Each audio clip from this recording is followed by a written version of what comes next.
of the Navajo Transitional Energy Company, called NTEC, today. Since our formation in early May, we've been very busy looking to fulfill your vision. I would like to thank you for your vision in establishing NTEC. The primary visions and purpose of our company are, of course, to gain greater control for the Navajo Nation of the activities and developments around our natural resources. Of course, initially this involves the acquisition and purchase of the Navajo mine, which is presently owned by BHP and serves the Four Corners Power Plant as its primary source of coal. I would like to introduce also introductions from our Vice Chairman, as well as Mr. Gray, our Treasurer, before we go into some other discussion.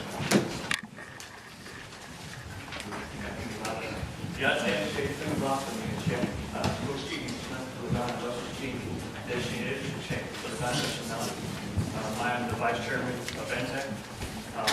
In my other job, I'm an attorney at the Northhouse Law Firm, where most of my work relates and centers around development of Indian mineral resources. That experience, I'm going to bring that experience to the board. Thank you. 여태 Steve Gray Chef, Commission and Chef, Member Management,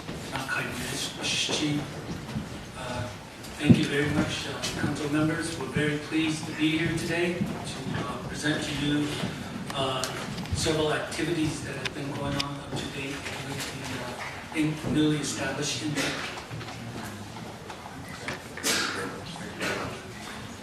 As I mentioned, one of the visions for NTEC is to gain greater control of the natural resources of the Navajo Nation, in particular the Navajo mine is presently controlled by BHP. Some of the immediate objectives around that, of course, are to preserve the existing Navajo jobs associated with the mine, as well as with the associated Four Corners Power Plant. Also, to preserve the continuity of various revenue streams that are coming to the Navajo Nation, and to actually increase revenue streams through the profits that may be generated by the mine in the future.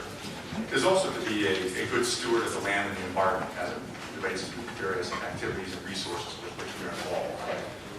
A broader part of our vision is to, of course, use the profitability of the Navajo mine to assist the Navajo Nation to manage the transition from the current era of coal to a cleaner, more sustainable era that coal may offer down the road, as well as to make research and development investments on behalf of the Navajo Nation to explore the opportunities that may lie in alternative and cleaner and renewable sources of energy that are based on Navajo Nation energy resources. So having said that, I would also like to give a little bit more background into some of the various members of our management committee. I will refer to them as the board. However, we are not the active managers. We are, in fact, the policy-making board of NTEC. The purpose of doing this, of course, is to emphasize and let you understand that the folks who put together this board were selecting the members so that in our entirety, we had the ability and the skill sets and the backgrounds to make policy decisions that would properly support and promote this business and help NTEC to explore these new and very interesting futures for energy and Navajo's natural resources. I would like to refer for the council members to the packet of information which you have been provided. It includes a copy under tab 1 of our recent press release, which has, of course, some of the basic information about the formation of NTEC. And I will go actually to tab 2, just as a reference, where the various members of the NTEC board are listed for your reference. Of course, myself, I'm the chairman. Mr. McLaughlin is the vice chairman. Mr. Gray is our treasurer. And of course, our secretary is Mr. Pete Denetla. He currently works for a mining concern, Freeport McMoran. He is a specialist in environmental issues, as well as sustainability and permitting. So we view his background as being very important in not only managing the current mine activities, providing guidance for us on those, but also looking to the future for a more sustainable future for Navajo. Mr. Jenkins is an engineer and a PhD, and of course has been teaching at the University of Colorado most recently. He is also a former Marine. Dr. Pasamanik has a very distinguished career. He is our resident rocket scientist, if you will. He has done stints at NASA, the Jet Propulsion Laboratory, and he is a specialist in rocket propellants and their various uses, and also the burning of things and using them effectively. He's an entrepreneur as well. He holds several patents. Dr. Grant Wood is an industrial consultant, and he's involved in so many things, but I would say that to capture what he does, I would say he is expert in burning things cleanly and more efficiently. The last three gentlemen that I mentioned form our technology committee. They are going to be able to help us to evaluate the technical and scientific feasibility of ideas that are brought to the Navajo Nation, and NTEC in particular. As you are well aware, many ideas come to Navajo, and it can be a daunting task to understand those aspects. So by bringing together their expertise, the business expertise of the other members of NTEC's board, as well as the profitability from the mine activities, we do hope to exist as, or to function as Navajo's R&D on many of these activities if you place your trust in us.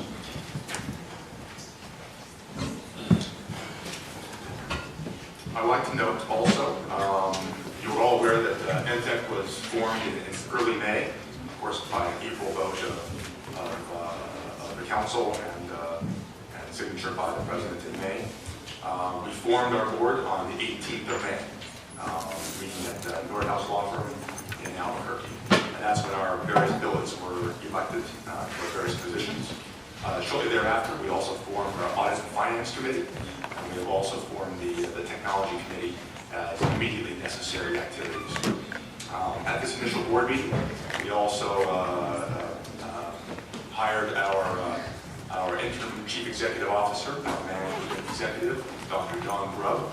We're very pleased he was able to join us. He has a long history and distinguished history in mining operations, and he has over 25 years of experience, in particular with the Navajo mine. So through the due diligence process that the Navajo Nation conducted, and now formally with NTEC, we will be relying very heavily on his in-depth knowledge, not only of mining broadly, but in particular with the Navajo mine. And as we go forth in the continued negotiations and negotiation of our budgets, we find his expertise to be extremely helpful. I will note that the closing date, as you may have heard, was anticipated to be on July 1st of this year. There have been a number of developments, in particular with the Arizona Corporation Commission, which is the body within the state of Arizona that governs the utility industry. Earlier last month and later this month, they have begun to explore some activities around, or explore the possibility of opening the Arizona power market to competition. And as a result, the operator of the Four Corners Power Plant, APS, has decided they need to have some clarity regarding this issue before they can go forward with a number of activities, including their purchase of Southern California Edison's ownership in some of the different units of Four Corners Power Plant, as well as with providing affirmative decisions to proceed with retrofitting of some of the cleaner technologies for the Four Corners Power Plant that will keep it in compliance with EPA mandates into the near future.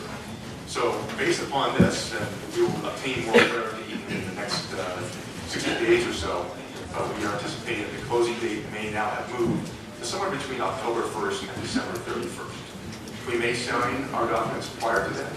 We just want to make sure that you were aware of this sliding scale. One important thing to note about this activity is it also shows a lot of activity on our part in in engaging various parties to ensure that these do not defeat our deal in their entirety. But I will get to that in just a moment.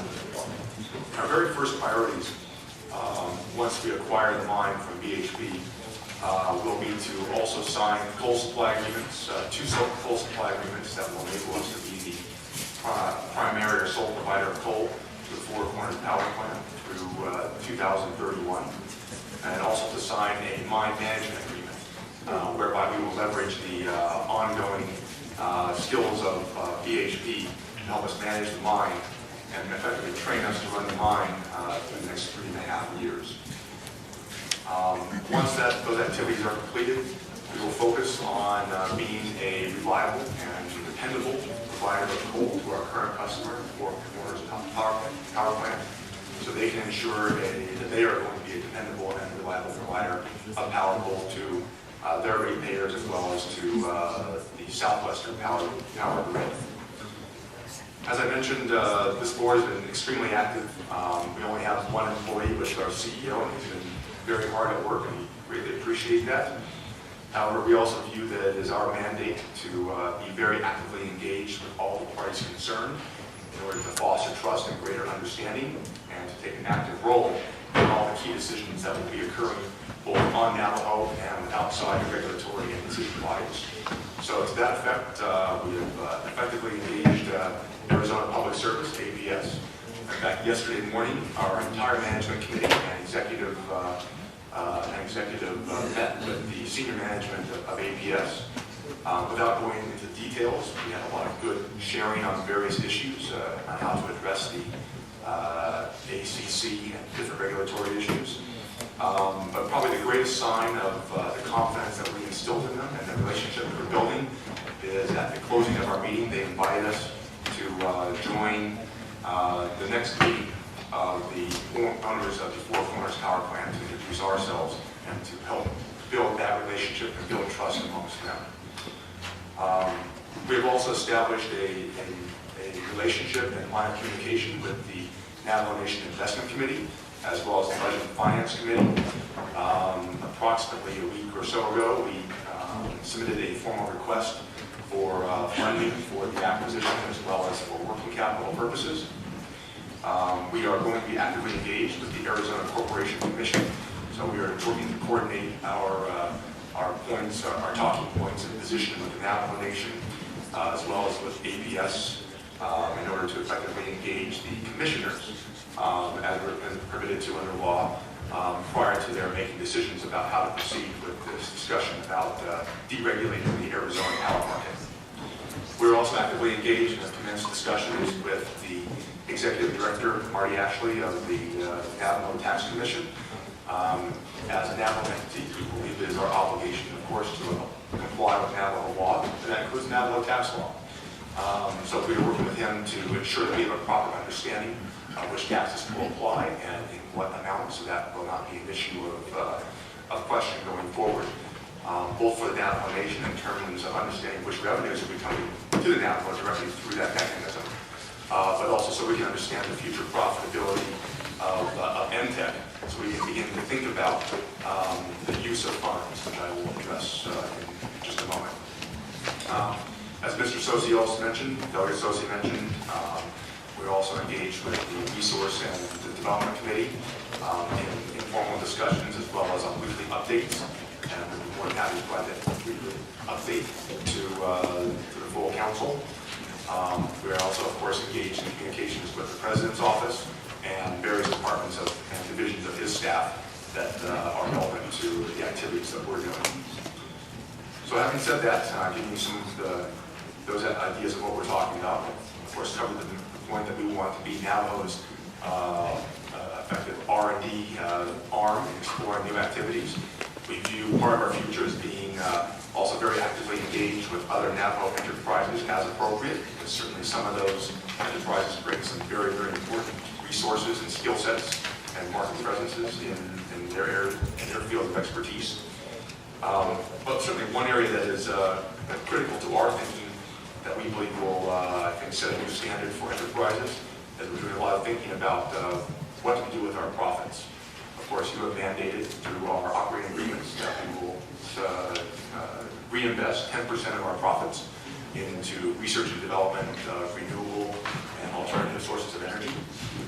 We're also doing some